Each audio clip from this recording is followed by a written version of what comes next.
Hello, हाय, नमस्कार, राम राम मंडळी. आज मी घेऊन आलोय चमचमीत अशी मटण खिम्याची रेसिपी, जी एकदा खाल्ल्यानंतर हॉटेलचा खिमा सुद्धा विसरून जाल. चला तर मग सुरुवात करूयात रेसिपीला. सगळ्यात आधी आपण मटण खिमा कुकरमध्ये शिजवून घेणार आहोत. त्यासाठी कुकरमध्ये आपण घेतलेला आहे अर्धा किलो खिमा. त्यामध्ये घालूयात थोडंसं मीठ आणि यामध्ये आपल्याला घालायचं आहे थोडं पाणी. त्यानंतर आता आपल्याला कुकरच्या याच्यात 3 शिट्ट्या करून घ्यायच्यात, म्हणजे आपला जो खिमा आहे तो खूप छान शिजणार आहे. आता आपला मटण खिमा शिजतोय तोपर्यंत आपण ग्रेव्हीची तयारी करूया. त्यासाठी एका कढईमध्ये आपण तेल गरम करायला ठेवलं होतं. तेल गरम झाल्यानंतर यामध्ये आपण घातलेले आहेत 3 कांदे, जे आपण बारीक चिरून घेतले होते. आता हे मऊ होईपर्यंत आपण याला परतून घेणार आहोत.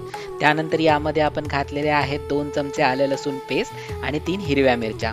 आता आलं लसूण आणि हिरव्या मिरचीचा कच्चेपणा जाईपर्यंत याला आपण छान असं परतून घेऊयात आणि परतून झाल्यानंतर मग आपल्याला यामध्ये घालायचा आहे टोमॅटो. तुम्ही बघू शकता छान आता आपला आलं लसूण आणि कांदा छान परतून झालेला आहे.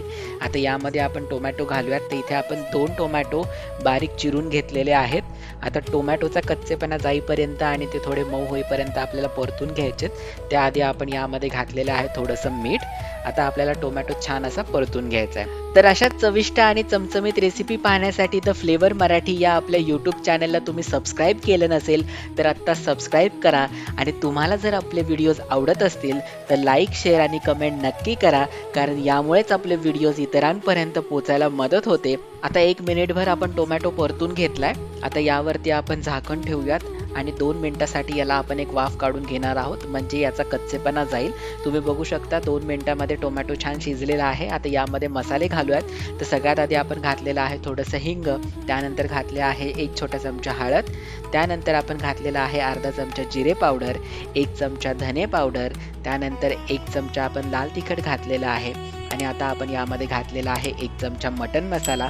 आता हे सगळे मसाले आपण या कांदा टोमॅटोच्या मिश्रणामध्ये मिक्स करून घेऊयात, म्हणजे आपल्या खिम्याला याचा जो फ्लेवर येणार आहे तो एकदम झकास येईल. तर तुम्ही बघू शकता साधारण 2 ते 3 सेकंद छान याला आपण आता परतून घेणार आहोत. आणि परतून घेतल्यानंतर आपल्याला यामध्ये घालायची आहे कोथिंबीर. तिथे आपण थोडीशी कोथिंबीर या कांदा टोमॅटोमध्ये घातलेली आहे. याला सुद्धा आपण छान मिक्स करून घेऊयात.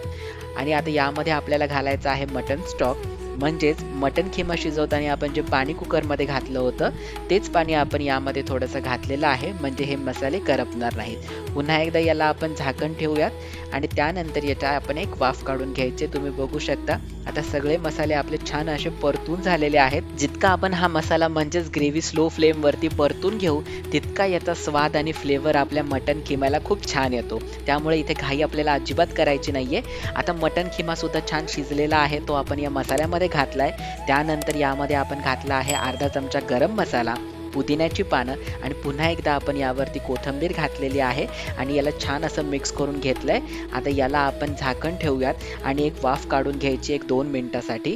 2 मिनिटानंतर तुम्ही बघू शकता एकदम चमचमीत असा मटण खिमा तयार झालेला आहे, जो चपाती, नान किंवा पावासोबत एकदम भारी लागतो. तर तुम्हाला ही रेसिपी कशी वाटली हे आम्हाला नक्की कळवा. धन्यवाद.